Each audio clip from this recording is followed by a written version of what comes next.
On another exciting episode of the Animation Deliberation podcast, we're whipping through the multiverse to talk about Spider-Man Across the Spider-Verse right after these ads we have no control over. Sing along if you know the words. A 1, 2, 3, it's time for Animation Deliberation. A conversation and a celebration of our favorite action animated series. Yeah! Yeah! Welcome back to another episode of Animation Deliberation, the podcast where we take action, animation, and cartoons seriously, but not too seriously. We are your hosts. I am Zuhair Ali. I'm Jay Spidey St. Clair. And I am Andrew Rogers. And joining us on this exciting episode is one of the co-hosts of the Marvel Cinematic Universe podcast, Papa Panda himself, Matthew Carroll. How you doing, bud? Man, I'm great. I'm really, really great. It's great to be here. Great to be here on the Animation Deliberation. You guys are just so much fun and so high energy and ready to tackle this stuff. And this movie was fun. Let's talk about it. I still remember when the first movie came out and when the Spider-Man video game came out, you would just talk every week on the cast about how you needed some loophole to do an episode about this stuff. So I'm glad that you started a whole network so that you have a whole show that is your loophole for these types of content. Yep, exactly. This was the grand scheme all along. This is the only reason the show was born, was for this moment. Exactly. I really encouraged you guys to start an animation show just so when it came around time for the sequel, I could hop on. It's all been a big con. Yeah. That's why he's Papa Panda. He plotted this all along. Yeah. And like it's worth Kang of the stranded pandas. Yeah, it's worth mentioning that Across the Spider-Verse has a lot of synergy, the uniting of a lot of different universes and some crossover and whatnot. So it's worth mentioning this is a crossover between Animation Deliberation and the Marvel Cinematic Universe podcast. And Matthew and I recorded a little 15-minute episode where we discussed 5 possible connections with the MCU that we came across in Across the Spider-Verse. So I encourage you to go check that one out as well if you're listening to this first. But listen to us first. Yeah. Because Finish you're this. obviously here, like, you don't need to pause and go, like... I mean, like, Yeah. canonically, that other one's first, but, like, whatever. But you're already here. We have to keep the canon intact. I do appreciate that. It's like the argument, like, do you watch the MCU movies in release order or timeline order? It's like, just stick with where you are right now. I'm an advocate for release order, but whatever floats your boat, whatever It's works. the only way to do it. Same. Yeah. But yeah, that being said, we got a lot to talk about. There was a lot going on in this movie, but before we hit it, does anybody have any quick spoiler-free thoughts that we want to get through? I defer to you gentlemen because I already had the opportunity to do an instant reaction with John Irons right out of the theaters. So also want to plug that. Check that out to hear from the man, the myth, the legend from Captain Game Show. So I open up the floor to you all. What are your non-spoiler reactions and thoughts? So I love this movie. It is really wonderful. Tons of surprises that I just did not expect. I hoped and dreamed for, but did not fully expect. And I absolutely love that. I think it maintains the high quality of the first one. I do find it a little slower than the first one. Mm-hmm. I think there are some, it takes its time a little more. The first one of my things I love about it is how just absolutely slapdash it is. And you just feel like chaos at all moments. Like Miles does not know what he's doing in life or as Spider-Man, and everything around him is just chaos all the time. And even like his mentors don't really know what they're doing. So it's just this chaos. And like this one took its time and had moments of reflection that I think in the end will add to the tapestry of this series. But I did find them in the theater draining me a little bit. Like I found myself like hitting the wall of those scenes where they're having rooftop conversations and being like, this is supposed to be super frenetic. Like, why are we not moving? Why? Well, I came in ready to bounce around for 2 hours, but I think in the end, it's going to end up being a more mature trilogy because of it. But like, I felt that was lacking, but I don't think it will be in the long run. You were on a caffeine high in a yoga studio. Yeah, a little bit. Yeah. I think it's part of the problem is I didn't take my Adderall. So like when it started doing things, I had to actually like, focus for a minute. I was like, oh no, I got to listen to people talk. I was expecting this movie to be my Adderall. The movie did take Adderall. Yeah. The movie actually focused up, but no, I think this was an incredible movie across the board. Like I went in with medium expectations. Like I was like, they can't strike lightning twice. And I think they did. Like it was very much like, where does the story need to go from here? What can they do to make me care about it being a sequel? And instead they made it one of the best sequels that I've ever seen. Like it ties in so much more than I thought to the first one.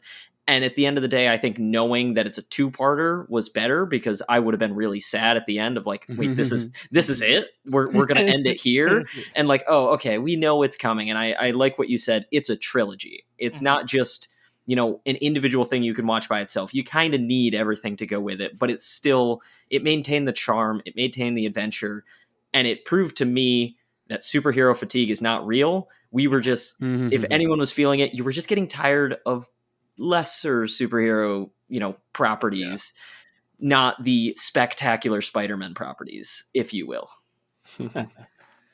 Yeah, especially with that. There was somebody else I was talking to this morning about how they refused to watch the first movie because it was animated and it wasn't going to be as fun because it was for kids. And, that's exactly why this podcast was born, aside from Papa Panda's plotting, is to, take away that perception that all animated movies are just for kids. Like, this shows, like, can you imagine, like, trying to make this stuff with live action people? It would have been insane. But I went into this movie with tempered expectations because I know how Sony operates. And I was worried that with the success of Into the Spider-Verse, that they would start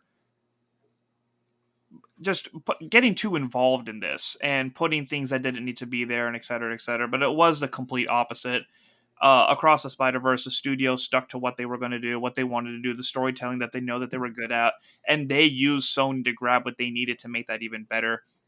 In regards to the trilogy, this is like the modern day Empire Strikes Back for me, with the twist and the storytelling and the intensity, and just leaving the theater craving the next one. The only other trilogy that's done that to me in recent years is Winter Soldier. So I'm very happy. I'm glad that I went in tempered, because my mind was definitely blown when I walked out. Yeah, I'm as excited for this conversation as I was for the movie, because it's a little surprising to hear how tempered expectations were, because I know when we did like our most anticipated for the year, this topped the list for all three of us. So I was going in with a lot of hype, and the hype is real, and it met and exceeded my expectations. I think the Empire Strike Back comparisons are super appropriate, tiptoeing around spoilers to address some of the things you mentioned, Matt, about the story slowing down a little bit. I think that needed to happen because this is a part one, maybe not in title, but in spirit. But I think it did a really good job of having a complete character journey for multiple characters, actually. I think Gwen and Miles both got kind of complete character arcs in terms of where they start off at the beginning of the movie and where they end on this cliffhanger ending. But I think those slow moments needed to happen in order for it to feel that way and actually be satisfying in its cliffhanger nature. But I'm not alone in the hype. Like, this movie just did $120 million opening weekend here in the United States, and it did like $209 million globally. So it's already the highest grossing opening of the summer. So people are going to see this thing. And the fact that it's an animated feature, it's the longest animated feature to be released in the United States here. Like, it is a good time to be a fan of animated content. It's a great time to be a Spider-Man fan. So I'm riding that high. That's awesome. Yeah. One thing I have to mention, because Jay Scott and Andrew, you both mentioned this, the fact that it's a two-parter. I had forgotten that. I did not remember this was a two-parter, and so that actually really affected my viewing experience, because they got to the big crescendo, and I'm not counting points off or anything. That's fine, but like got to the big crescendo and then it ended, and I was like, oh, I forgot this was a part 1, part 2 situation, because they changed that. It's no longer called Across the Spider-Verse Part 1. It's called Across the Spider-Verse. The next one's called Beyond the Spider-Verse now. Correct. But it used to be literally Part 1, Part 2, and I forgot that. Just completely forgot. And it like definitely disappointed me at the end. I was like, no, oh no. All right, so I'll say one more thing, and then we'll just go into spoiler talk, because I do have something to say on that. One of my concerns that gave my tempered expectations is that I was worried that it was going to be too big and there was going to be too much going on, and the fun of it was going to take over good storytelling. But it did a really good job at isolating specific characters and making you care about particular people and like the bigger story within like or through their lenses, as opposed to just way too much going on at once. Like, I never really felt that way. Sure, you could watch this movie a million times and find something you didn't notice the first time, but nothing that really took away like from the viewing experience. So from that, like, let's spoiler warning. We've talked about it. We're gonna talk about other stuff more, and I'm gonna kick it off by saying that. Sorry, go ahead. Just to give the listeners, if they need that extra threshold to depart before we get into spoilers, let's do some blending rather than spoiling. How about that? Yes, clearly I was very excited. Yeah, so we're going to talk to you about what is unarguably our favorite blender. So we got the BlendJet 2. The BlendJet 2 is portable, so you can blend up a smoothie at work, a protein shake at the gym, or even a margarita at the beach. It's small enough to fit in a cup holder, but powerful enough to blast through tough ingredients like ice and frozen fruit with ease. BlendJet 2 is whisper quiet, so you can make your morning smoothie without waking up the whole house. Lasts for 15 plus blends and recharges quickly via USB-C. Best of all, BlendJet 2 cleans itself. Just blend water with a drop of soap and you are good to go. Comes in 30 plus colors. They have Disney versions of everything. So whatever your preferences or personalities or any way that you want to spice it up more, whether it be with stickers or your own art, this and that, the options are endless. Yeah, we know Spider-Man has swagger. He has creativity. You can have that opportunity to pick out your colors. You love it. And honestly, you'll feel as powerful as Spider-Man when you're using this blender because it's easy, it's quick, it sticks right in your hand. You got that web going, you're ready to go. And it only gets better and easier to use with the Orbiter drinking lid. It's a leak-proof lid that you can add right on, keeps your ensemble safe from spillage, has that one-hand convenience, like I said, and a large opening that you can open with just a thumb and has enough room for a straw. And it's self-cleaning, just like the rest of the blender. So again, you're powerful. You're on top of it in any universe. You should have this blender because it's going to make you feel the best with no spills either. I was teasing a couple of weeks ago about how I wanted to try this with oats overnight. Don't have a code for oats overnight, but maybe if I keep talking about it, they will. But it actually turned out great. Before I went to bed, I threw in the oats overnight, filled in the amount of milk that it said, put it in the fridge overnight, took it out, hit that blend, and man, was it smooth and convenient to just take at work. Definitely suppressed my hunger, but adding that with the BlendJet is just such a phenomenal combo. And it just, man, I can't stress enough how much it helps the everyday today. Yeah, so you've heard us gush about it. Thwip and click that link in the episode description. What are you waiting for? Go to blendjet.com and grab yours today. And be sure to use the promo code STAYWHELM12 to get 12% off your order and free 2-day shipping. No other portable blender on the market comes close to the quality, power, and innovation of the BlendJet 2. They guarantee you'll love it or your money back. Blend anytime, anywhere with the BlendJet 2 portable blender. Go to blendjet.com and use the code STAYWHELM12 to get 12% off your order and free 2-day shipping. Shop today and get the best deal ever. All right, so if you guys are still here, clearly you have watched one of the best movies we have ever seen. You have enjoyed this in all of its theatrical beauty, and you were excited for us to talk about it with all the spoilers that it deserves. I do want to start off by talking about the beginning of this movie. Obviously, the expectations were still high, despite some of us trying to temper it. But if you gave me the first 20 minutes of this movie of Gwen Stacy's background and what happened to her, Peter Parker, and the relationship with her dad, like where the credits started, if you were to end the movie right there, I still would have been completely happy just with how emotionally packed and well designed and beautifully placed those first 20 minutes were. Mm-hmm.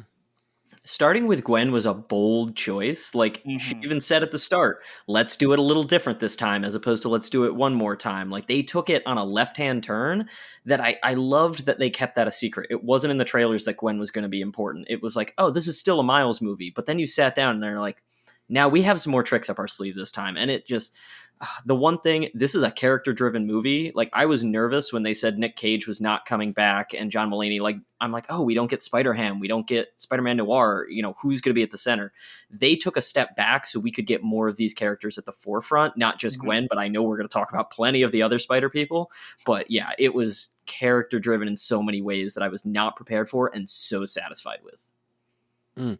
I actually think that choice is one of its saving graces. Like I mentioned, the one downside I had for this movie, and that being it had a little bit of a slow section, and I think if the movie had started with that slow section, it really would have set the movie up for failure, because it needed something at the beginning to really kick it into gear. And getting an entire story, like the entire story of Gwen's, not the entire thing, because you go back to it at the end, but you get a really strong sense of her origin story. Clips that we saw in the first one of Peter dying, we get all the context around those, and we find out really what happened. I thought that was and the art style in that section of the movie, Gwen's universe, beautiful. They use the sort of like the painted frames, Right. a la like a romance comic book, basically, which is very common, like the female-led superhero stories, the more relational type stories in comics, and like they use that painted style. I just thought it was the way that the world reflected emotions in the way the paint style changed. Yep. Oh, beautiful. Absolutely You beat me beautiful. to one of my favorite things about it, which Yeah, I the feel color like change.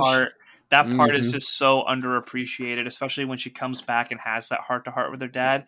The amount of times the scenery changed in the backgrounds depending on her tone and what she was feeling and the energy, it was incredible. Like I said, you could watch this movie a million times and still find something new. And the fact that this genuinely came into people's brains and said that this needs to be a part of it was just such creative. I can't even think of the words for it. It was just beautiful. Yeah, I believe that art style was actually trying to evoke the Spider-Gwen run in the comics, where it's very kind of like watercolor. And what kind of stood out to me, in addition to like the color palette changing as we were evoking different emotions or tapping into different sentiments, is that the scenes would generally start off with like more detail in the background. And as time went on and we got focused more on characters, the details kind of got washed away and became less and less clear, and you were really focusing on the characters. But I think it was the right move too. Like, again, like talking about how this movie ends off on a cliffhanger, I think starting off with Gwen was the right call. It brought that frenetic energy that you're talking about, Matt, and it also set up the fact that, like, yes, Gwen was kind of a participant in the events last time around, but it was really Miles' story. This sets her up to be kind of like a protagonist right alongside Miles. It's still his story, but she is such a crucial part of it, and she's got her own journey to go on. But I've watched the movie twice now, and one of the things that stuck out to me this second time around is the score.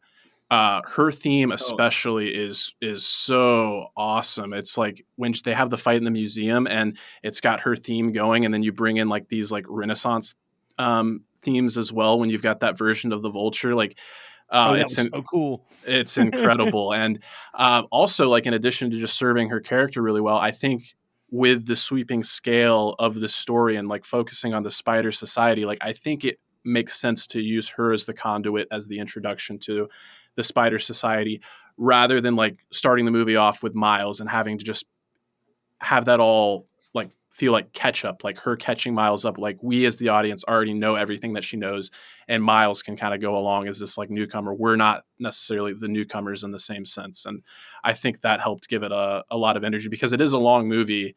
And, I didn't really feel the runtime in terms of the pacing, but I think that kind of story structure certainly helped, especially when we do slow down as we catch up with Miles a little bit right after this. Yeah, in regards to runtime, I always have like my watch face like turned off when I'm in there, because I feel like if you check your time during the movie, like, you must be pretty bored. So there was a point where I was like, so much has happened right now. Like, how are we going to wrap all this up? There's got to be something else going on, and I'm dying. I'm itching. I'm just like, I just need to see what time it is. I need to know how long it's been. Like, are we really doing this right now? And it got to the point, I think, like within the 10 minutes, it was like, there's going to be a cliffhanger.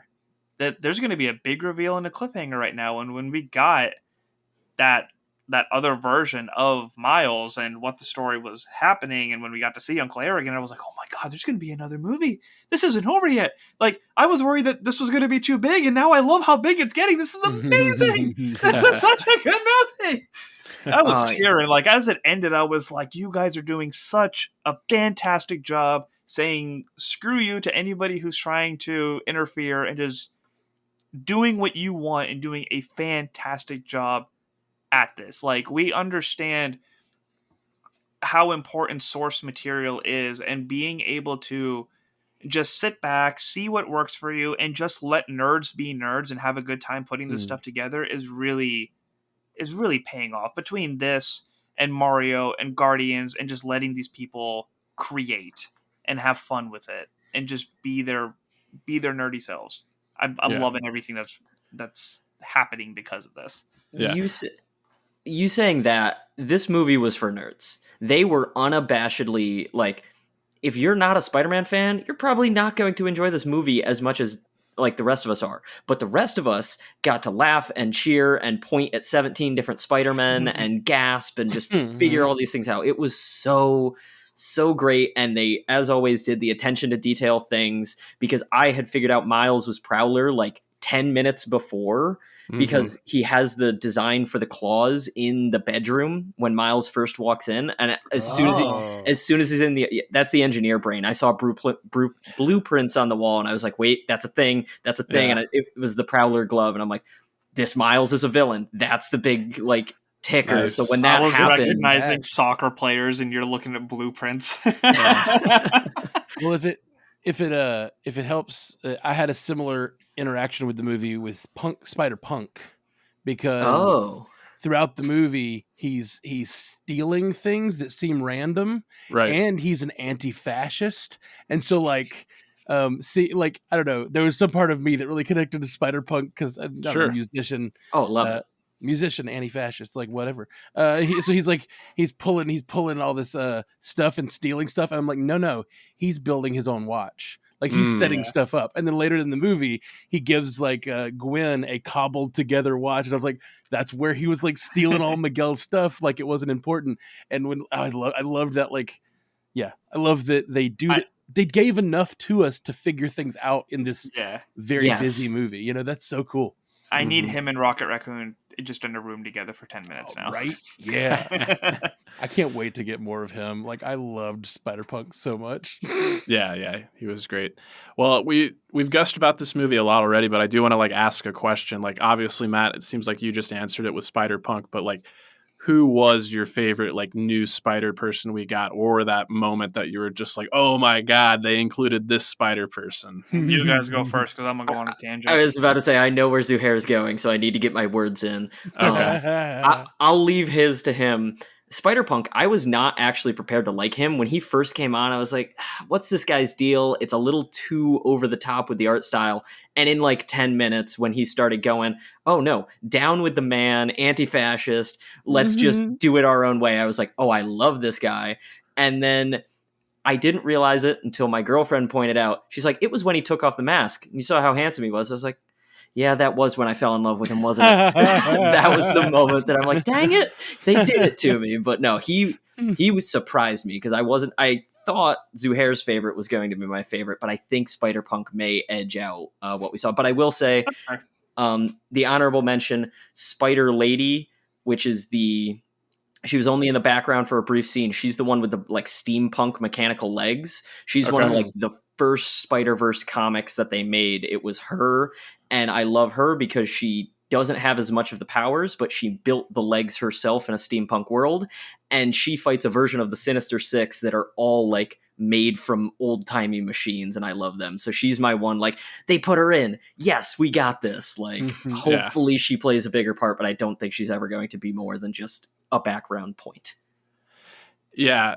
In terms of like, to answer my own question, that one that was like, oh my god, they did that. It was Donald Glover as Aaron Davis as the Prowler. Like, I can't believe they did that. But if I'm gonna stick to Spider People, this character did not get like any real character development or anything like that. But the fact that like he was just there, I really love that they included that the Insomniac Spider-Man, because I just got a PS5. I just started playing the Insomniac Spider-Man, the remastered. I'm going to be playing Miles Morales very shortly in preparation for Spider-Man 2. And the way they set that up, it was like, we got video game guys, and you see a couple of different sprites, and he's like, oh, you talking about me? It's like, yeah, we're talking about you.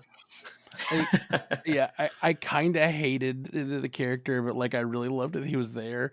The Ben Reilly Scarlet Spider. Oh yeah, as voiced by Andy Samberg, which was amazing.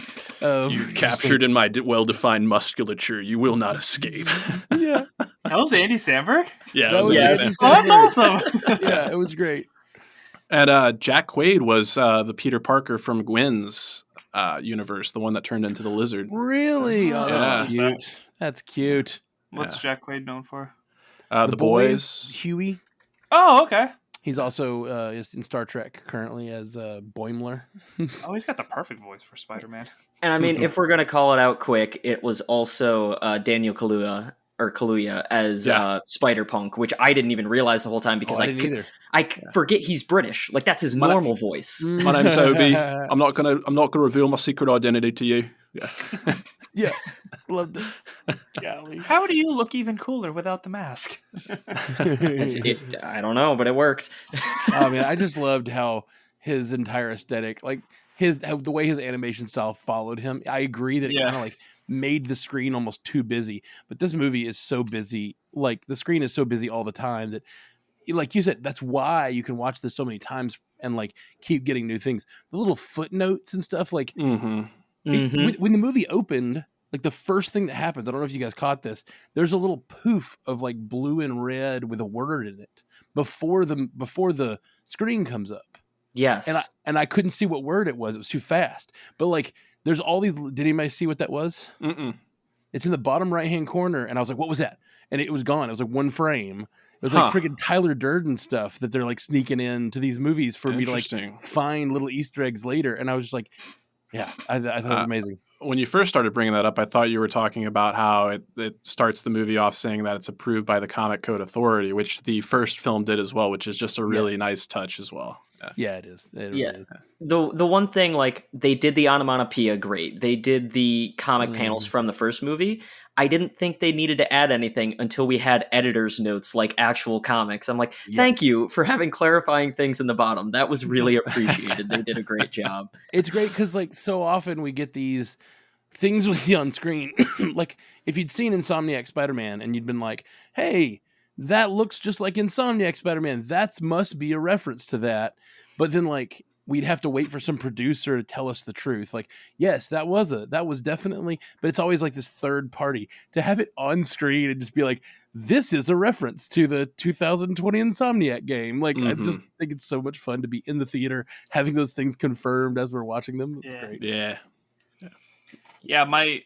My honorable mention, like the Spider-Man that I saw that didn't really contribute anything. It was during the intervention, like when more and more ones were coming in, was that I noticed that there was a hockey player Spider-Man. Like he had like the little fur hood up and he was holding a stick. And I was like, I would love to see how he operates. But without fail, it was definitely Spider-Man India. Like people told me that was going to happen. They're like, hey, what did you do? I was like, I don't, just shut your mouth right now. I am not engaging in any conversation about this movie. I don't want anything to know about it. Like I will see it when I get in the theater. To the point that I forgot that he was even in this. And I wasn't expecting like this big of a segment with him. Yeah. I've never seen anything like him. I've never seen character design. I didn't know who the voice actor was before, but then I realized that it was Carroll who played the taxi driver in Deadpool. Dopinder. Nice. Yeah. So when that music started, like I'm sitting and like I've been to 3 Indian weddings in the last month. So it's like I've been listening to Bollywood music nonstop. So when the music started, like I'm sitting there tapping my toe, like, okay, this is catchy. And then when it fully came in, like I went full Delaire Mandy with like the shoulders come in dancing. My friends even told me that afterwards, when that music like truly hit and we realized like what was going on, they were all watching my reactions instead of watching what was on the screen because of how much I was geeking out. So I started dancing. I got into it whenever they talked in. So I was joking with my friend who was sitting next to me speaking Spanish because when there was something that didn't have subtitles, I was like, what did they say? So the same thing happened with Hindi, that when there wasn't subtitles, I was nudging her. I was like, that's what they just said. I understood that. This is really cool. That's so So the cool. music was phenomenal. Everything that he was saying was great. Like, he was telling these Americans what was up. That whole conversation about chai tea, I could not contain myself. I was like, yes, preach, thank you. Everyone needs to listen to this man right here. Yep, Um, I totally heard you telling me that. Yeah. Yeah, I heard. I could not contain myself. I geeked out so hard. I have never felt more seen in a movie like this before with superheroes, and that's the beauty of Spider-Man. That's what Stan Lee has preached about, is that anybody can see themselves in a Spider-Man suit because it's concealed. Like, it can be anybody. Just be yourself, be the truest version of yourself, and just see this beautiful rendition. By the way, when he called out that family of 4 for being on that moped, I have seen a max of 6 in Pakistan driving on the streets. It is terrifying. Don't not drive anywhere near them. It's terrifying to look at. And the fact that they address so much of this culture and so much real talk within like the 10 minutes that this guy was just spitting dialogue, every second of it was so beautiful. He is probably my favorite superhero ever now. I cannot exaggerate Nice. that. It's just Aw. I need more of him. That was just such a beautiful moment. Yeah, Awesome, man. he had some great dialogue, and like you mentioning the Spot making that observation made me think of when they're swinging along and the Spot's like, I'm on a journey of self-discovery. He's like, don't you eat, pray, love me. Love me. Oh wow, you come to India for that. So that was so funny. Yeah. Yeah. What I really appreciated about the characters, like they introduce him and like he's like, oh yeah, being Spider-Man's easy for me. I wake up in the morning. I don't work out because, I don't want to put on too much muscle. Don't have to do anything with this hair, just a little bit of coconut oil. Yeah. And then he's like, yeah, I've been doing this for 6 months. And then Miles is like, what? 6 months? And he's already on the team. But that wasn't just there for the sake of like, degrading Miles a little bit or playing a joke there. Like it actually factored into the story, the fact that we were going to get our first canon event. Like he's a fresh Spider-Man, so he hasn't gone through this traumatic event yet. So yeah. I was like, yeah, I really appreciated that. It was like really well thought out and really well written. Yeah. Yeah, I mean, you talking about that brings me to the number one point I wanted to talk about with this movie, and it was the biggest surprise and probably biggest sticking point for me, is how much of a proper sequel this movie was. I thought it was just going to be, okay, let's do Spider-Verse again.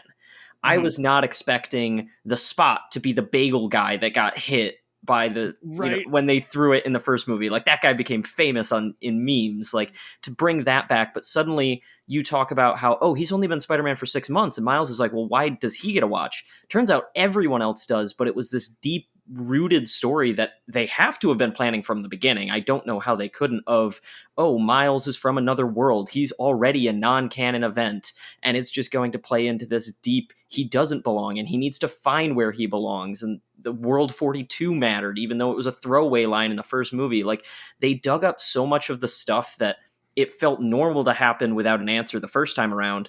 But now that it's in front of us, you're asking questions of like, oh yeah, these things are different. What happened to these people? What was the Collider event? How did the accident happen? Is this really the only world where Peter Parker died? Possibly. Like, there's so many of those questions that were suddenly brought up, and it made a multiverse movie that proved this is what a multiverse thing can be, where it's all crossover, it's all planned out, and every little thing matters across the spiderweb. It reminded me a lot of Everything Everywhere All at Once, of just talking about how these events need to happen in certain places or it's just going to destroy everything. Like, to compare these two movies is only apt because they're probably the best two instances of the multiverse, full stop. It is insane that the Spot is basically Jobu Tupaki, and a bagel was his origin, and Jobu Tupaki wanted to make everything a bagel. God. Oh, you're blowing my mind, Jay Scotty. Oh, you're blowing my mind. Is the bagel a canon event? Yeah, the bagel's definitely a canon event. Crap, I had a bagel this morning. What did I do?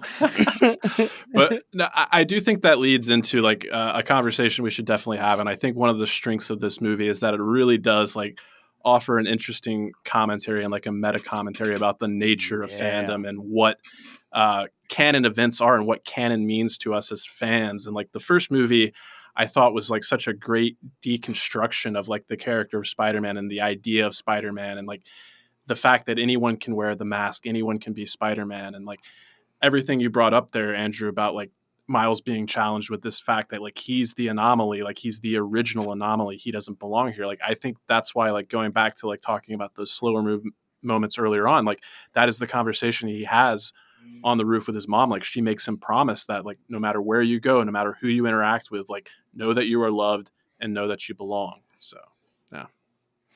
Absolutely. I think that's such a huge conversation that this movie has. The first movie was all about, anyone can be Spider-Man, anyone can be powerful.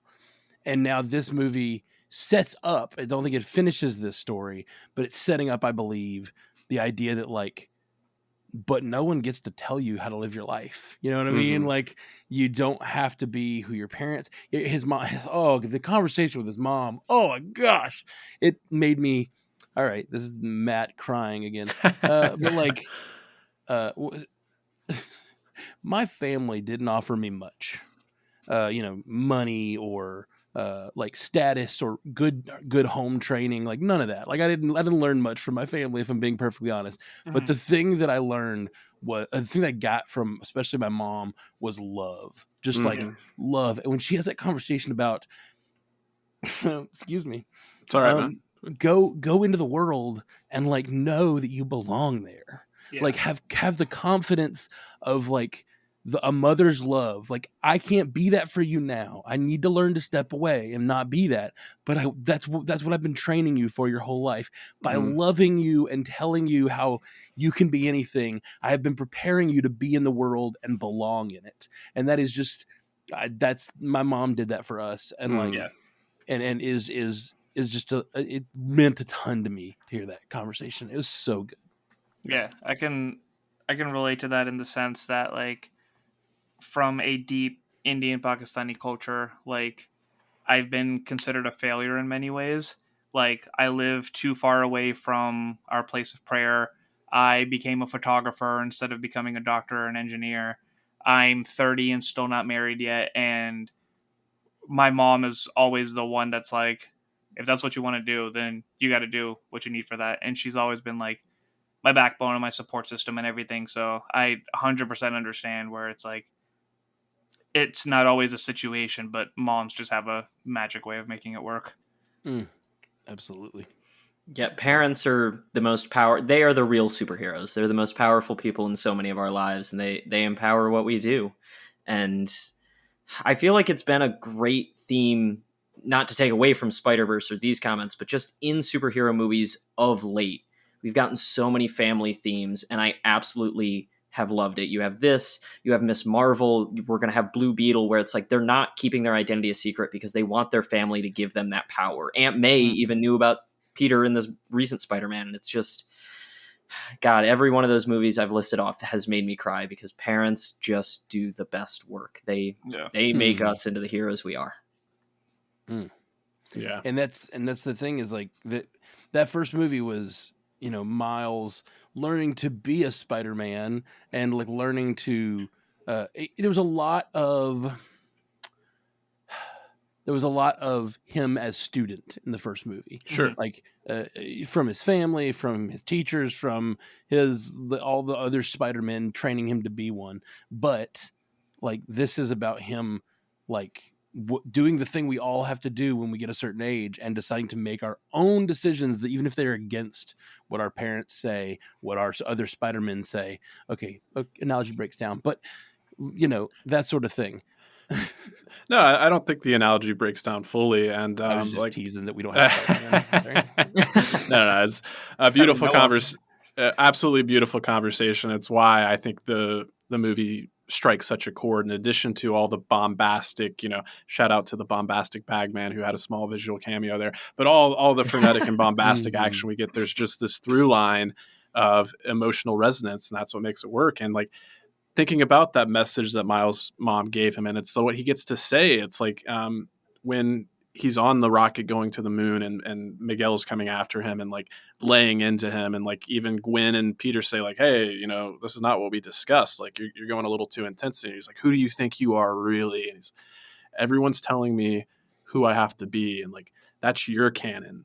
That's not my canon. I'm going to do my own thing. And to that end, I think like Miguel kind of does represent this like toxic fandom. Like he thinks he's the good guy, and like Gwen tells him we're supposed to be the good guys, and he says we are protecting the fandom, but at what cost? Like, and I think that's why the character of Miles works so well. When he was introduced in comics, there was a lot of backlash. People were like, no, like Peter Parker's Spider-Man, who is this Afro-Latino character that you're bringing in and making Spider-Man? Like, we don't want that. And it just it's really empowering and powerful, and I'm so glad that this character is like getting this opportunity to be on the big screen and having the success that he's having, because it's just such a powerful message, and they weave it in there so well. And staying on the theme of parenthood, like with how much Peter B. Parker is struggling with that, how he first off didn't know, he was like hopeless when we first met him. Like he didn't want to be a teacher, he didn't want to be a husband, he thought that like everything for him was over, and now he's given this opportunity, he has a child, and that dialogue between him and Miles of him saying like, I want her to be like you, I want her to be like, I look up to you and want my child to be like that. And for him to be scared because he wasn't able to resonate the way that he wanted, and to talk to MJ and be like, I don't know if I can be a dad. And I loved her response, like, you're saying this now? But for him to have that doubt and have that struggle, it's just kind of like, if I can't resonate with this, am I going to be a good father? Can I do this? And you see those doubts creeping back in from like the version of him that we were introduced to. It's just really powerful stuff. Yeah, I think that might have been one of the most emotional scenes, was him being like, I had this kid because of you. Yeah, there was the very clear line in the first movie, him and MJ broke up because she wanted kids and he didn't. To know that he went back to the world and said, I just met the best kid of my life, I'm going to go through with this. Oh my God. Just hold the baby. It's a life-changing experience, I'm telling you. You're so bad at holding babies. Oh my God. I need to see, even if it's just like an image of Jake Johnson and Oscar Isaac, like in live action in their costumes. Like I wanted them to show up in No Way Home more than anything, but like now I just need it even more. Oh yeah, I would have loved that. Peter B being the I take too many pictures of my kid dad is the best decision they could have made. Because instead, I thought they were going to take the like, oh, he's just a goofy father that doesn't know how to take care of his kid. No, he's the over-the-top father that is like, oh, you'll love this. It's like when Michael Scott came back at the ending of The Office and he had like 2 phones because he ran out of storage in one, just taking pictures of his kids. Yup. Oh, that's great.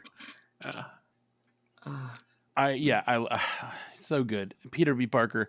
He did not shine for me in this one the way that he did in the last one. The last one, he was like my favorite part of the story. But that's not a criticism of the movie. It's just he wasn't as much of the focus. He had a much more limited role in this one. Yeah. And like I kind of missed how I don't know. I guess I liked that they maintained how much of a mess he is. I really liked the first one, how much of a mess of us. I love the Spider-Man with sweatpants on, and so this one gave us a whole new version of that Spider-Man to cosplay with like the pink robe on. Just it's all so good. I don't know. I can't even. There's a little knitted mask for the baby that she pulled down herself. Oh yeah, when she's like ready to go into battle again, she pulls down the mask. Go. Little knitted mask. Oh, it's so good. That kid's an anarchist. We haven't talked too much about Miguel, and talking about Spider-Man that I really, really loved in this movie, love to hate is really like the thing. We talked about parents. It all ties together so well because this movie ties together so well. Our conversation weaves like a web because Miguel is the opposite of the mom in many ways. Like. I love what you said, Scotty, and we definitely should come back to it about the toxic fandom aspect of Miguel, but it also represents a older generation who went through their own trauma and doesn't want to improve things for a younger generation because the trauma built them into the man they were supposed to be, and now they want to perpetuate the trauma and like not take care of people, not give people free health care in this country, stuff like that. Student loans, sorry. Student loans, healthcare, for real. I mean, like that's literally like this. I'm sorry to get political.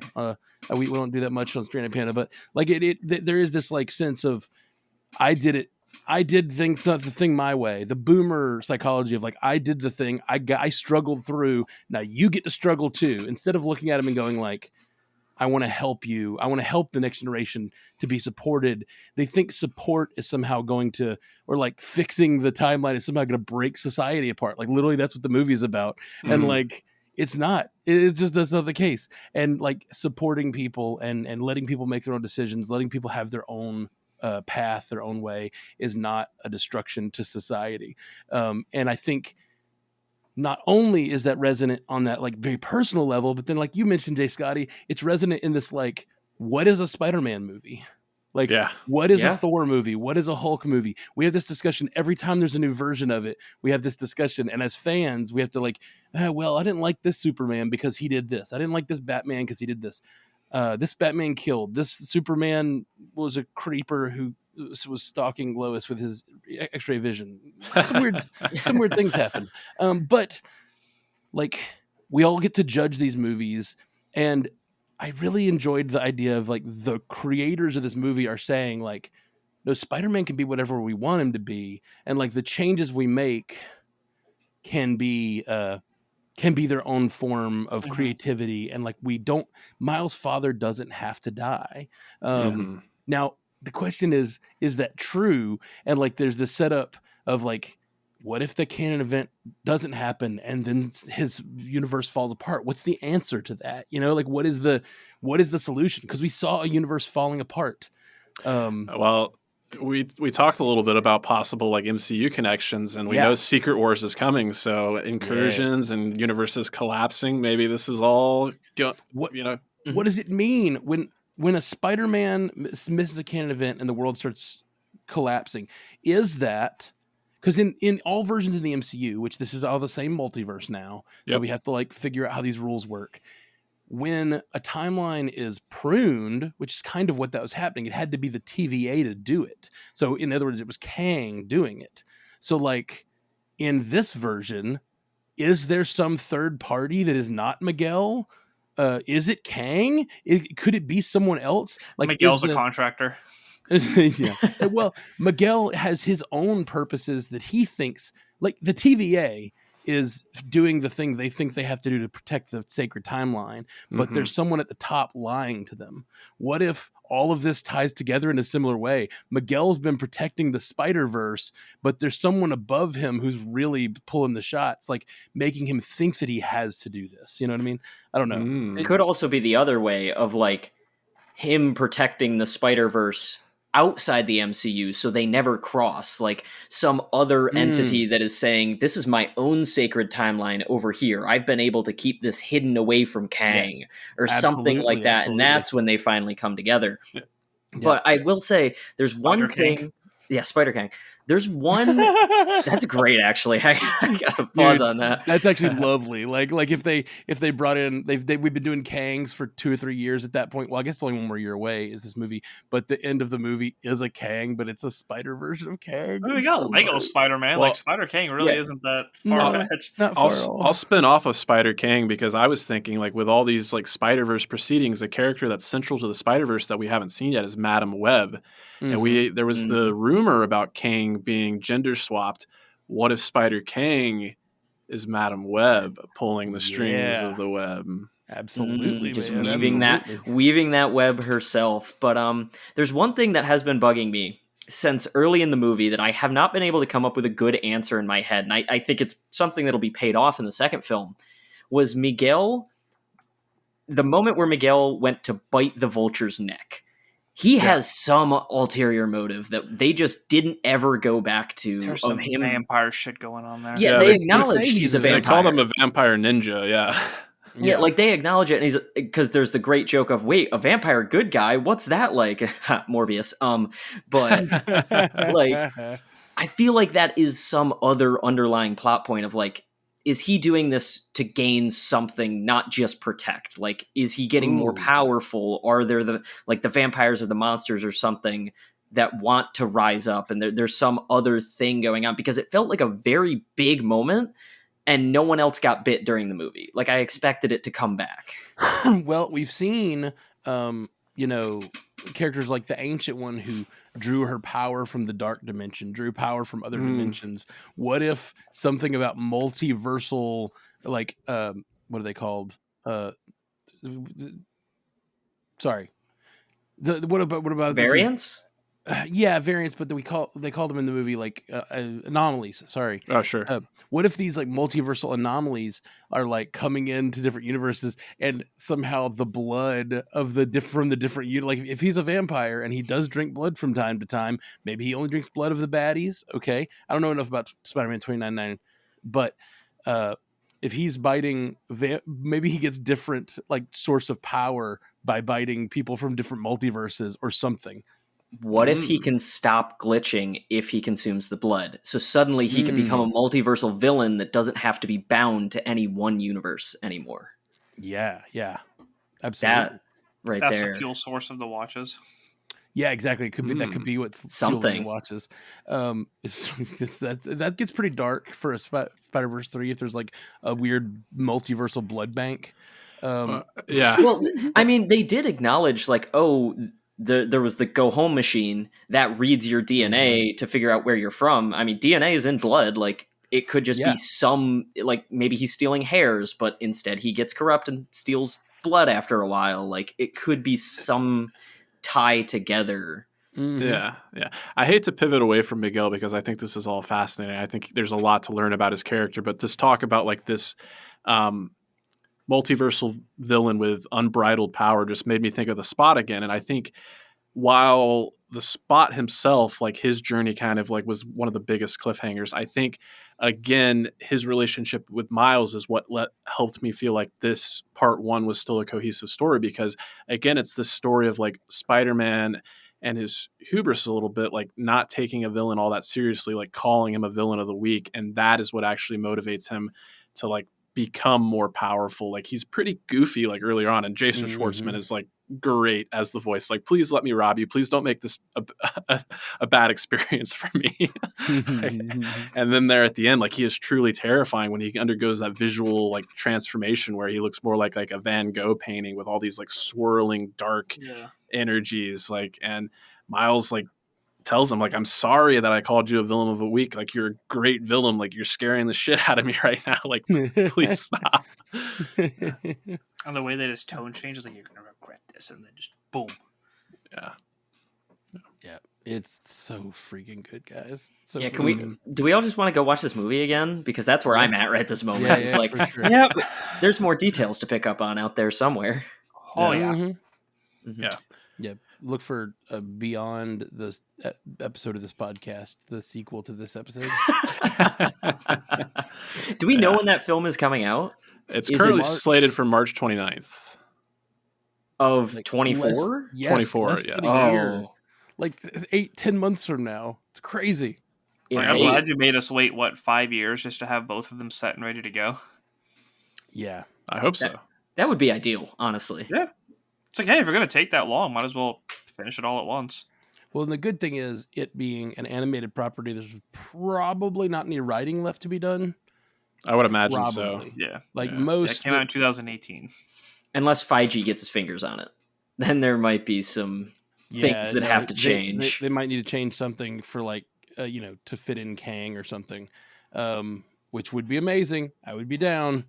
Or even get Doctor Strange in there because they had that drop. Well, and that's Miguel is somehow working on that case too. Like, it's interesting that might be he might also be working with those variants.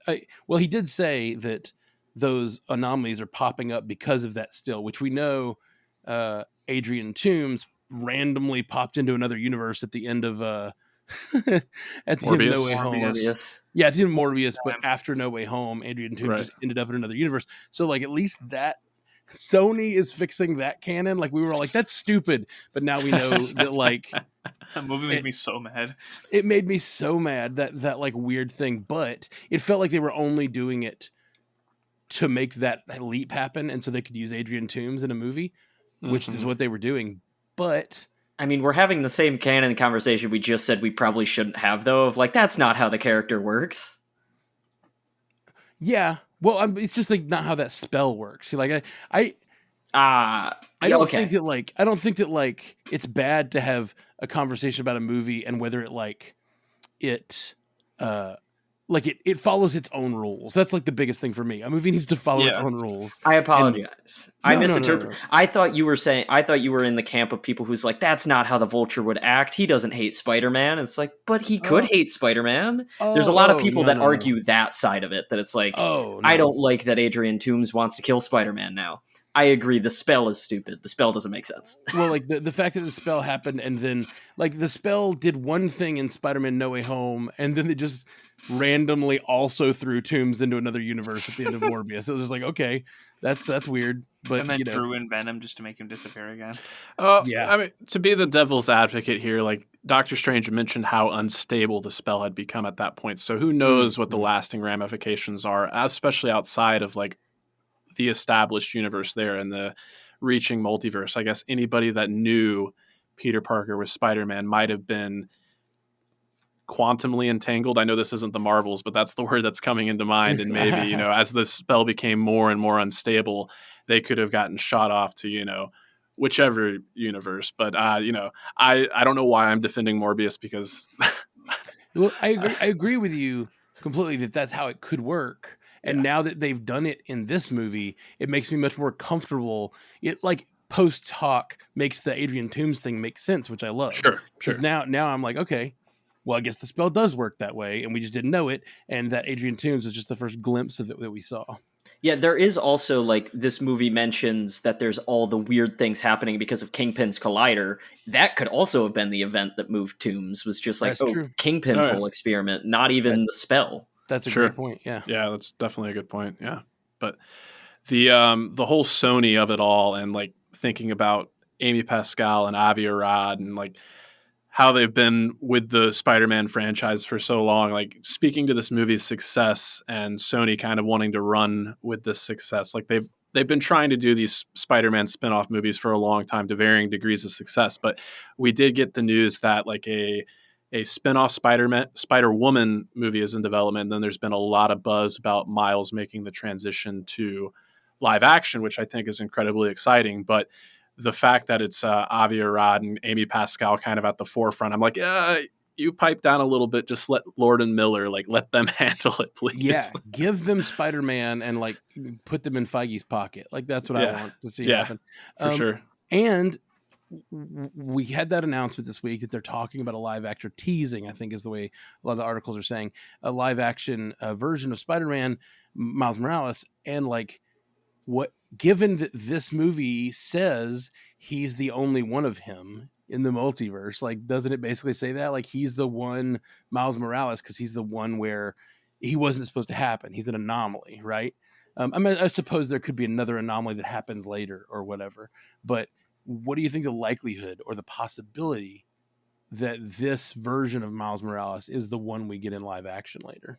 I think it's a possibility. It just will how do you go about casting at that point? Because I know the voice actor, Shameik Moore, he looks significantly older than Miles is supposed to be. So maybe there'll be some time travel involved. I just don't know how you go about casting that character. But with the positive reception to this version of Miles and I think there's a possibility there. I think so. Yeah, I have a feeling they'd want to retell the origin story again with the live action actor to just audiences who don't watch cartoons, because that's the thing. But not on this podcast. It isn't. Not on this podcast. That doesn't exist. But sorry, I just recorded with Ashley. She's like you guys' is arch nemesis. But no, we were talking about it and people like her would have to go and watch these movies, but I don't know. It seems almost like they're setting it up that could be the case, but people like her would have to go and rewatch these, or they'd have to do it cleverly where they sort of just have him be Spider-Man. I don't know. Anyway, I was just asking. I think it depends on which universe we end up in. If Sony makes the Miles Morales movie, they might do the transition. If it's going to be in the MCU proper, I feel like they're going to rewrite it because they've already kind of done the tease of Donald Glover has a nephew that lives in New York who obviously at that point is not Spider-Man and already is Miles. That's a good point. But if they give us a Spider-Man 4 and Oscorp comes back around, that feels like a great way to just have another radioactive spider appear. Yeah. Yeah, because we don't even have like we haven't seen a Tom Holland origin story on screen yet. It's just like a quick yes, we have. Well, we haven't seen the bite. Yeah. But that's what we were talking about this the other day. How beautiful the No Way Home Aunt May death is, because we all thought for so long that our origin story happened off screen, but what we didn't realize is we were watching his origin story for like the last 3 movies. His Aunt May dying is his Uncle Ben dying. Like at least that's how I took it. I don't know that Uncle Ben may have died off screen.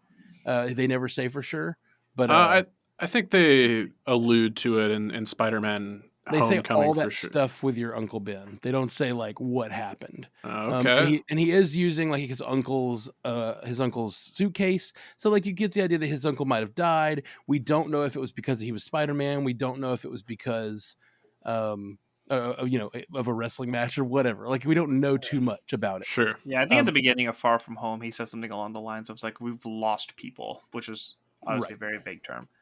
Yeah.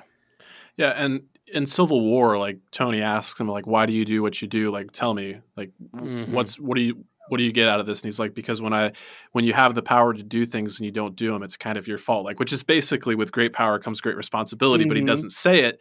But then you get that great moment in No Way Home when he's on the rooftop with the other Peters and says, "She told me with great power," and then Tobey Maguire's Peter 2 gets to fill in. Comes great responsibility. How did you know that? Uncle Ben said it. And it's like, for me, we've all lost people. So it kind of like set up these like canon events even beforehand, because like Andrew Garfield gets to come in and say, for me, it was Gwen. Like we've all lost people close to us that like made us who we are today. Yeah. Let me guess, your uncle died? How did you know?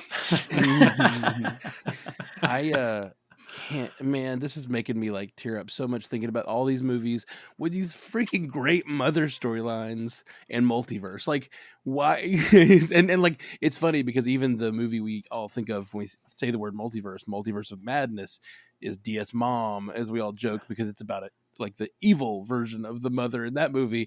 But like, you know, Ashley would dispute me on evil, but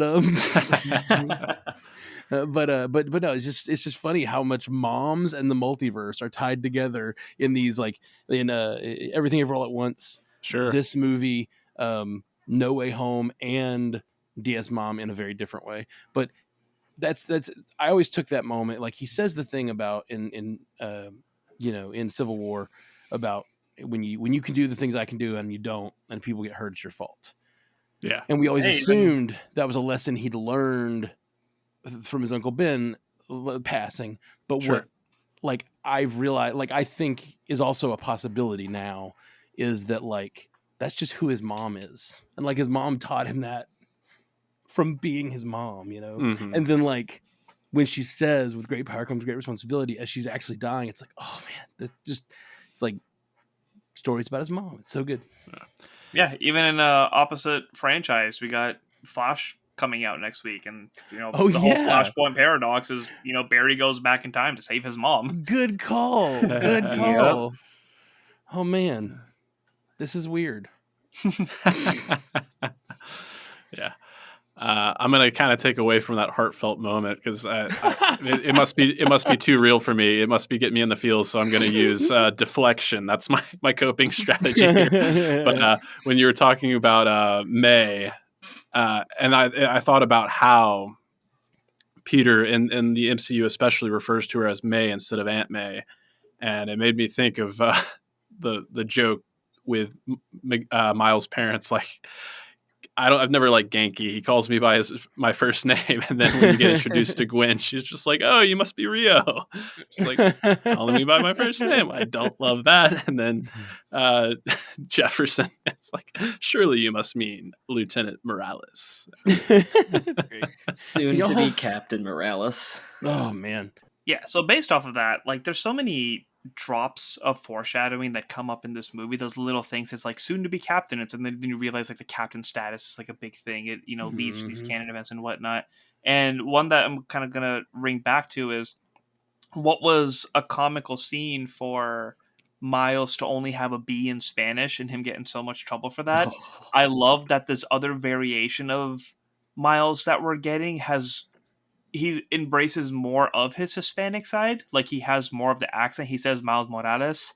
And somebody was like, why would they add the accent to that? I was like, first off, like it shows the differences between them. Like he embraces that part of his heritage a little more. But then in the next movie, when there's crazy action going on, we can differentiate between who's who just based off of like their tone of voice, and it adds a little more diversity to that character.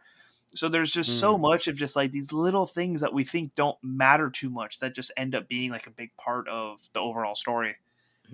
Also, presumably, if his father's dead, he's speaking Spanish only at home with his mother. Oh, yeah, I didn't think about that. That's a character-driven thing. But, I mean, we talk around the secondary Miles. I can't hold back any longer. How did they make the Prowler cooler? Like, that suit blows the first one out of the water. And the dreadlocks with it, just, all of it was so good. I don't often buy merch like Funkos or anything like that. If we get a Miles Prowler, that it's going to be hard for me to resist because that looks so sweet. Like I'm excited for that fight scene. It's going to be crazy. I've been focusing on anime only Funkos, but that might be what gets me to dive back in. I don't ever really buy toys anymore, or like whatever collectibles anymore, and mostly because I have a very tiny place. But as I mentioned to you guys, I just put a off-road house, and I've been like looking through this house, and everywhere I look, I'm like, that's a great shelf for some Funko Pops. Like I am definitely gonna get some starships to put in this. Like, oh, there's a great number of shelves for that. There's this. I'm so excited about it. I'll just say, cannot wait for the remix of the Prowler theme that they're going to have to make the Miles Prowler theme, because that might have been the best theme in the first movie, was that Prowler theme. Yeah. The horror beats. So give it to us, Lord Miller. No, that chase sequence from the first one into the Spider-Verse with Prowler is one of the best action sequences in that movie. So I'm really excited to maybe get like that kind of an inversion of that as Miles is having to escape from this alternate version of himself in the opening of Beyond the Spider-Verse, or at least as I imagine that it's going to go. But also as a lifelong Sonic fan, I can't hear Miles Prowler without thinking of Miles Tails Prower. For those Sonic fans out there, if you heard it, I heard it too. I forgot his last name was Prower. I did not know that. Yeah. That's great. Should we open up the floor to like anything that we haven't brought up yet? Any standout moments, any standout characters, any cameos, any speculation for the future? Just stuff that I wanted to bring up like in the middle of conversation. First off, the parallels of Kingpin to Oscar Isaac's Spider-Man was really fascinating. Like we basically saw what happened when the hero saved the day and what happened when it didn't. Like when the plan of somebody going to their loved ones to replace that version of them, like what happens in that scenario. Well, So it was fascinating seeing like the flip end of that. Yeah. Well, it's also it's Kingpin lost his family, and he is doing everything in his power to make sure he can get that family back, no matter the cost. And Miguel lost his family and is doing everything in his power to make sure everyone else has the same loss. Like it's really like it's a weird parallel. But also reason I love Miguel is not only for the thematic reasons, it's just really great ethical discussion. Like it's needs of the many outweigh the needs of the one. Like a little Star Trek in there. Like you either save a universe or you save a person, and like clearly there's the right decision there. But like the question is, when you come to that decision, how much do you trust that it's a binary decision? Yeah. And that's, I think, what the next movie is going to question. And that's one of the beautiful things about what the MCU has done for so long, that this franchise has been hitting, is there's just so much gray area. Like it isn't just black and white. It isn't just good and evil. Like this is very on the edge, but for example's sake, like I feel like Spot is the villain in this and Miguel is an antagonist, but at what point do they switch? Like, when does one become the other, or when does Miguel himself like become a villain? Because the way that the trailers went, even though I only watched the first trailer and the teaser, like it seemed like he was going to be the villain of this. But just like how the MCU has multiple antagonists throughout each film, like we have multiple threats and multiple things to deal with, and Miguel is a big part of that. Yeah, I don't see Miguel as a villain. I think that Miguel is doing what he thinks he has to, but I do think Miguel is. I think he's convincible, possibly. I think there's maybe there's a world where they figure out why these things are happening, why these worlds are being destroyed. Maybe there's something else, like we talking about. Maybe there's something else behind it. And what if they can bring back the worlds that were destroyed this way? Like, what if Miguel can end his story by getting his world back or something? You know, I don't know. Well, I don't know, man. I think it's a good example of thinking you're right, but doing the wrong things to get there. Because the answer to Miguel's question is not these people have to die, this canon event has to happen. It's close off the multiverse. But he doesn't want to see that. But because if he closes the multiverse, he can't stop these things. So who's going to stop them? Because they kind of already teased the answer to the question with Spider-Gwen. Her dad became captain. He quit. He's alive now. Awesome. That's because there was no other Spider-Man to intervene. The only reason they stopped the canon event is because Miles wasn't supposed to be there in Mumbattan. So if they were to close off the multiverse and it was just Spider-Man India, he probably wouldn't have been able to save everyone, no matter how hard he tried. But at the end of the day, you are the only one in control of your destiny and your fate. But the multiverse is what's screwing that up. So the answer is not for Miguel to change more things, it's for him to change less. To let go a little bit. Yeah, if he were to just trust the other Spider-Men to do what they do, and be Spider-Man. Yeah, because he doesn't know that, like, as hard as Miles tries, if Miles is by himself, he might not be able to stop the event. But how does he know if he's not, putting his fingers in it and making sure it happens? Yeah, that's a really good point. Yeah, I agree that I don't think Miguel is a villain. I do certainly think he's an antagonist, but it does make me think back to another great callback, like early on in the film when he's in Gwen's world and they're fighting the Vulture and the helicopter comes in and says, like, they're shooting at him and he says, "I'm a good guy. You don't look like a good guy." Yep. So that I think that, thematically, I think he, like you said, Andrew, he is a good guy. He's just like going about it the wrong way. Mm-hmm. We think right now too, like, who knows what dark lesson waits for Miles in this other universe? You know what I mean? Like, what if the resolution of the story is that, like, because with great power comes great responsibility. This movie, often when you end a series, the second one with a big, like, nah, I ain't doing that. I'm not going to get trained, Yoda. I'm going to go save my friends. In the end, you have to go back and get trained. You know what I mean? Like, so in this, is he going to be like, nah, what? You were right. Right. So, like, you might go, nah, I'm doing what I want to do. I'm going a different way. I forget what's the line he says that's so cool right before he, like, blows up. I think it's just, nah, I'll do this my own way. Yeah, something like that. It's so good. It's when he blows up all of the spider people. I lured all these people away from your base. Less fingers, more palm. Yeah. Oh, and that was, again, taught to him by Spider-Punk, who knew he needed him to have certain lessons so he could work with him in a minute. It was so, I love the Spider-Punk stuff. But where was it? Oh yeah. What if the lesson of the next movie is like, okay, like, maybe he can do everything he wants to do to try to save his dad, but what if his dad dies anyway? And that is still a canon event in his life that he couldn't stop. And he realizes, like, this great power came with this great cost, and like, he has to learn to accept his life story, instead of going my own way, because this one ends on going your own way, but where does he have to go from there? Does he just fight his way through and find a third way out of this whole situation, or does he have to like loop back around and realize that in a way he might have had bad methods, but Miguel was right? Yeah, it's sad to think that a lot of these characters have had to deal with one or even two deaths, and the fact that Miles is potentially going to have to deal with three. First Peter A. Parker, and then Uncle Aaron, and then now potentially his dad is just like a lot for him.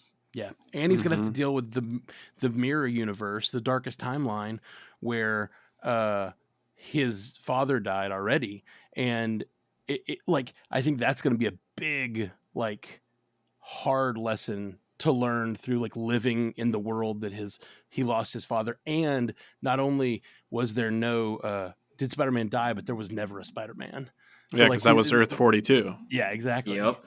So that's all gonna of this, and he can't even legally drive yet. Yeah, that reminder early on in the movie of like he's only 15. I was like, whoa, that's intense for him. Yeah, like because they aged him up, but I expected like, oh, he'll be 18 now. No, this has been a year. He's still a kid. Yeah. Well, you talked a lot about the alternate world. The last just gush that I want to get out there. I think we finally get to see the Sinister Six in that alternate world, and I'm so excited because they tease that the Sinister Six cartel is like running the world. So please let that be as epic as I'm hoping for.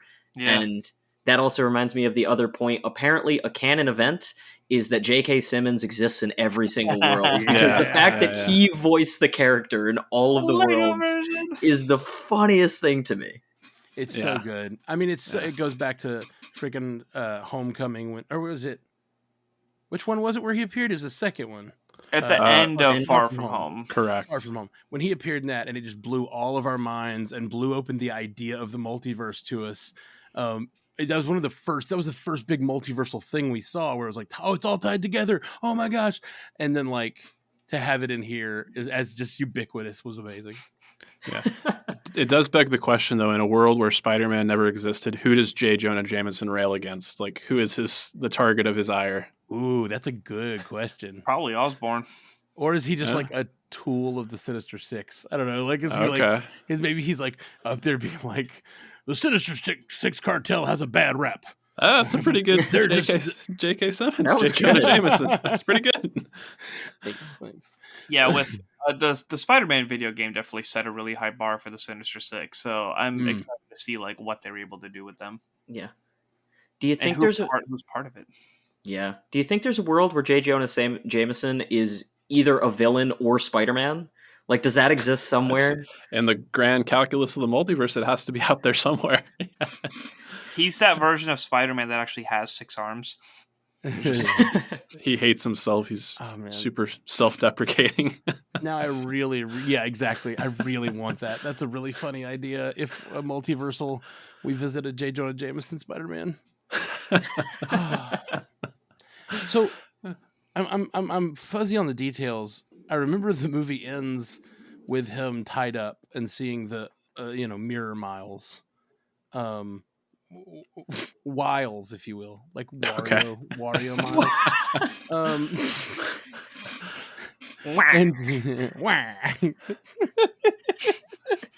Okay.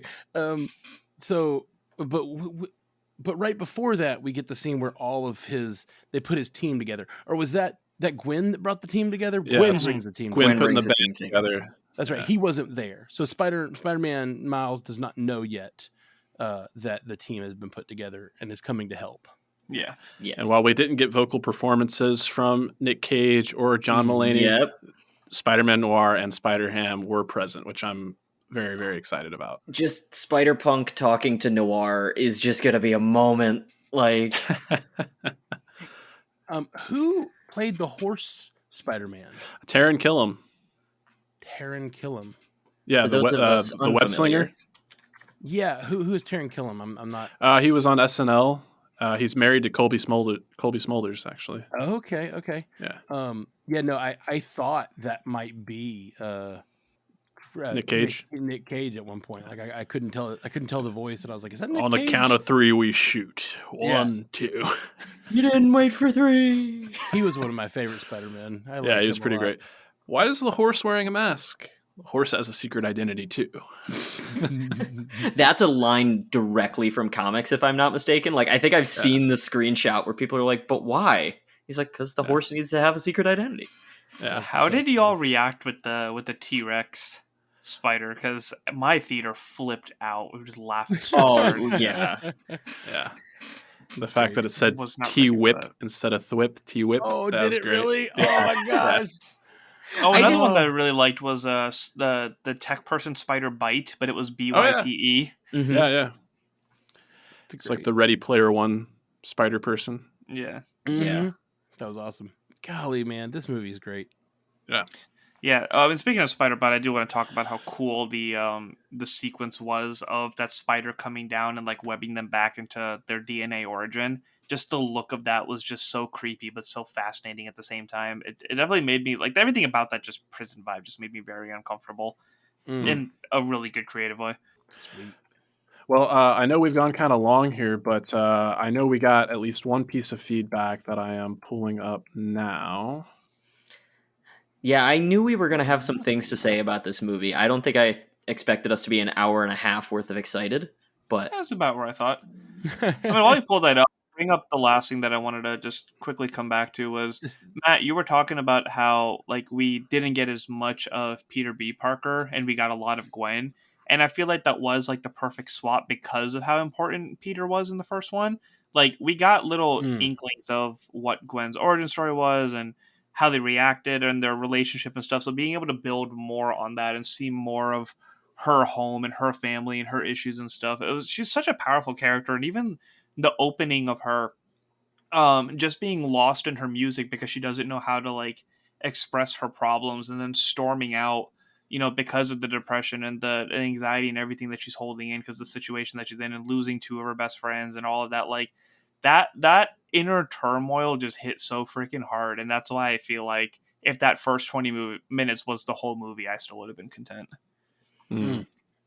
Yeah, I'm right there with you, man. I think that first 20 minutes is like a great little short film in itself. Like it's so good. For sure. Yeah. and it just brings back up how great her design was and the ballet slippers and the way that she moves through the air. Like Spider-Gwen was one of my favorite Spider-Men coming out of the first one. So just getting more of that was fantastic. No, I'm really glad you bring that up, Andrew, because that does remind me. I've got an email here that I'm going to read, but Megan Lachowski reached out to us on the Instagram post, and she called John Irons and myself out for not giving enough kudos to the gymnasts in this movie. And yes, it's animated, but the animators obviously had to look to real world gymnasts for inspiration. So are you wearing my Chucks?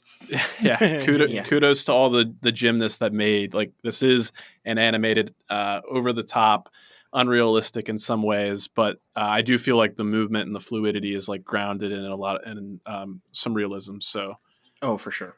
Yeah. Okay, let's hit this feedback real quick. This is coming to us from our listener Jonathan Kim. So he's got a little non-spoiler section here. If you haven't seen this movie yet, go watch it. This is a great sequel to the first movie, and it ties in very well. The art in this film is amazing, as you can see various kinds of styles, and it kept to the original style from individual properties as well. All right, spoiler ahead. I was not expecting to be continued at the end as we go into Beyond the Spider-Verse. I was one of those angry, annoyed audiences since I wasn't expecting that at the end, but I loved every moment of the movie. I took my 8-year-old son, and towards the end of the film, he was like, "How long is this movie?" And I guess with the length and the direction they were going, I knew they couldn't fill it all in this movie, so I get it. I'm excited for the Beyond. My son loved the film as well. I asked him afterward what his favorite part of it was, and he said the whole movie. I had to agree. I think I may have been the only huge fan in the theater because I was the only one with a happy surprise reaction when Mrs. Chin from Venom popped up and Donald Glover as the Prowler were on screen. The artwork on this movie was awesome as well. Just the details and thought they put into this film is amazing. I wish I had the pause button to read everything, though. I'm with you there. I love seeing the words like Scooby-Doo being explained, as well as seeing like the Puerto Rico flag symbol when Miles' mother snapped her finger in the counselor's office. Also, all the lines and additional details depending on the characters were great, like seeing the action words in different languages and such too. Definitely a great movie, and I can't wait for Beyond the Spider-Verse. I'll need to rewatch this one again so I can catch all the bubbles and all the Easter eggs in the film. So many of them. Love the ones connected to the MCU, even the timeline branch looking similar. Also the ones connecting the PlayStation Spider-Man game, the cameo, and the game Genki was playing in his room. Love it. Looking forward to hearing everyone else's feedback. Keep moving forward, Jonathan. Yay. Thanks, Jonathan. Yeah. Yeah, I couldn't agree with him more. Like, I cannot wait for the super nerds to get their hands on this film and go through frame by frame so I can just like watch the 30-minute YouTube video of here's all the Easter eggs that you missed. Yeah, right. I dream of a day when here at Stranded Panda we have the resources and time to like do that kind of stuff. I love those kinds of videos. I watch them all the time. Yeah. Right. Yeah, I've seen it twice and I'm still like itching to see it again just so I can like, because I feel like you can look anywhere on the screen and pick up something new. Like it just begs to be rewatched and rewatched, just like the first one, but this one even more so. Yeah, absolutely. Okay, well, I think that's everything we have to say at this point. I'm sure the conversation will continue to go. I encourage everyone to be like Jonathan. If you've seen this movie and you are riding that high like we are, send us some feedback. You can do that at animationdeliberationpodcast@gmail.com or any of our social medias. Tell them about those, Andrew. Yeah, you can follow us on all of our social medias on Twitter at AnimationDelib1 and on Facebook and Instagram, Animation Deliberation. Very cool. And let's do some quick plugs before we get out of here. Zuhair, what do you have to let the people know about? I get to hop on Multiversal News for the first time this week, so I'm excited about that. Woo! We got 323 with Reed Murphy. I'll be hopping back on that after a long hiatus, and then I will be with them at AwesomeCon in DC. June 16th at 6:30, we will be up on a panel playing a Nerdy Family Feud with the audience, so please come make our lives difficult on stage. Can't wait to meet some of the listeners and just have a good time. And Matthew Carroll, thank you so much for being here. Glad we could do this crossover. What would you like to let the people know about? Dude, thanks for having me. You guys should all hit subscribe if you came over here because you heard our MCU cast episode about that we were doing this one. Make sure to subscribe to Animation Deliberation first off because they're awesome. And you guys, seriously, y'all do a great job. And like you keep the energy high and you're knowledgeable and funny and thoughtful. And I really appreciate y'all show. Be on the network. Ooh. But for that's for me, yeah. Zoo mentioned Multiverse News. This is the newest show we've got going on. Very excited about that. And the old stalwart Marvel Cinematic Universe podcast is still rolling. So jump over there. We're getting ready to cover Secret Invasion in just like 10 days. It comes out or something like that. Very excited. Is that soon? Yep. Very exciting. And Andrew, you have an upcoming appearance on a sibling show, don't you?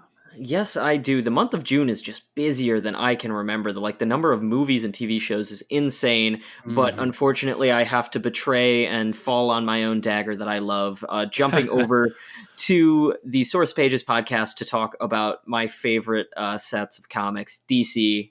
We know them, we love them. Going to be talking about the Flashpoint Paradox comics if you want to read along with them or just hear our thoughts about those comics going into the movie. We're going to be talking about that next week, going into The Flash. So that'll be an exciting time. Dude, that's awesome. As for me, I encourage you, please go back and listen to that instant reaction that I did with John Irons from Captain Gaines Show. He is a father, so he was able to provide a little bit of a unique perspective, taking his kids to go see the film as well. Some great stuff to pick up on there. And then, I've been appearing on a lot of different podcasts, but I want to plug Bingers Assemble. We've got 2 concurrent coverages going on right now. We just covered the Batman 89 with Michael Keaton, directed by Tim Burton, and Batman Returns in preparation for The Flash. And then we were also doing the entire